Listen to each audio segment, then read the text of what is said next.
ఆదికాండము 6వ అధ్యాయము. నరులు భూమ్మీద విస్తరింపనారంభించిన తరువాత కుమార్తెలు వారికి పుట్టినప్పుడు దేవుని కుమారులు నరుల కుమార్తెలు చక్కనివారని చూచి వారందరిలో తమకు మనస్సు వచ్చిన స్త్రీలను వివాహము చేసుకొనిరి. అప్పుడు యెహోవా, నా ఆత్మ నరులతో ఎల్లప్పుడూ వాదించదు. వారు తమ అక్రమ విషయములో నరమాత్రులయ్యున్నారు. అయినను వారి దినములు 120 ఏండ్లగును అని అనెను. ఆ దినములలో నెఫీలులను వారు భూమి మీద నుండిరి, తరువాతను ఉండిరి. దేవుని కుమారులు నరుల కుమార్తెలతో పోయినప్పుడు వారికి పిల్లలను కనిరి. పూర్వకాలమందు పేరు పొందిన శూరులు వీరే. నరుల చెడుతనము భూమి మీద గొప్పదనియు వారి హృదయము యొక్క తలంపులలోని ఊహ అంతయు ఎల్లప్పుడూ కేవలము చెడ్డదనియు యెహోవా చూచి తాను భూమి మీద నరులను చేసినందుకు యెహోవా సంతాపము నుండి తన హృదయములో నొచ్చుకొనెను. అప్పుడు యెహోవా, నేను సృజించిన నరులును నరులతో కూడా జంతువులును పురుగులును ఆకాశ పక్ష్యాదులును భూమి మీద నుండకుండా తుడిచివేయుదును. ఏలయనగా నేను వారిని సృష్టించినందుకు సంతాపము నొందియున్నాను అని అనెను. అయితే నోవహు యెహోవా దృష్టియందు కృప పొందినవాడాయెను. నోవహు వంశావళీదే. నోవహు నీతిపరుడును తన తరములో నిందారహితుడునై ఉండెను.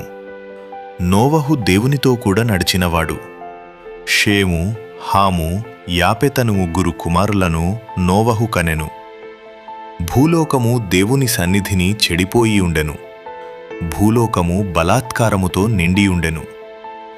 దేవుడు భూలోకమును చూచినప్పుడు అది చెడిపోయి ఉండెను. భూమి మీద సమస్త శరీరులు తమ మార్గమును చెరిపివేసుకుని ఉండిరి. దేవుడు నోవహుతో, సమస్త శరీరుల మూలముగా భూమి బలాత్కారముతో నిండియున్నది గనుక నా సన్నిధిని వారి అంతము వచ్చియున్నది. ఇదిగో వారిని భూమితో కూడా నాశనము చేయుదును. చితిసారకపు మ్రానుతో నీ కొరకు ఓడను చేసుకొనుము. అరలు పెట్టి ఆ ఓడను చేసి లోపటను వెలుపటను దానికి కీలు పూయవలెను. నీవు దాని చేయవలసిన విధమిది. ఆ ఓడ 300 మూరల పొడుగును 70 మూరల వెడల్పును 30 మూరల ఎత్తును గలదయ్యుండవలెను. ఆ ఓడకు కిటికీ చేసి పైనుండి 3 క్రిందికి దాని ముగించవలెను. ఓడ తలుపు దాని ప్రక్కన ఉంచవలెను. క్రింది అంతస్తు 2వ అంతస్తు 3వ అంతస్తు గలదిగా దాని చేయవలెను. ఇదిగో నేనే జీవవాయువు గల సమస్త శరీరులను ఆకాశము క్రింద నుండకుండా నాశము చేయుటకు భూమి మీదికి జలప్రవాహము రప్పించుచున్నాను. లోకమందున్న సమస్తమును చనిపోవును. అయితే నీతో నా నిబంధన స్థిరపరచుదును. నీవును నీతో కూడా నీ కుమారులును నీ భార్యయు నీ కోడండ్రును ఆ ఓడలో ప్రవేశింపవలెను. మరియు నీతో కూడా వాటిని బ్రతికించి ఉంచుకొనుటకు సమస్త జీవులలో అనగా సమస్త శరీరుల యొక్క ప్రతి జాతిలోనివి 2 చొప్పున నీవు ఓడలోనికి తేవలెను.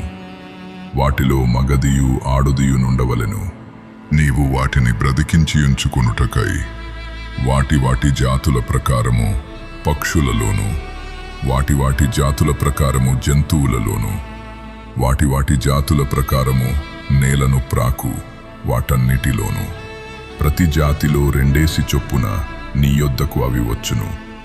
మరియు తినుటకు నానా విధములైన ఆహార పదార్థములను కూర్చుకొని నీ దగ్గర ఉంచుకొనుము. అవి నీకును వాటికిని ఆహారమగును అని చెప్పెను. నోవహు అట్లు చేసెను. దేవుడు అతనికి ఆజ్ఞాపించిన ప్రకారము యావత్తు చేసెను.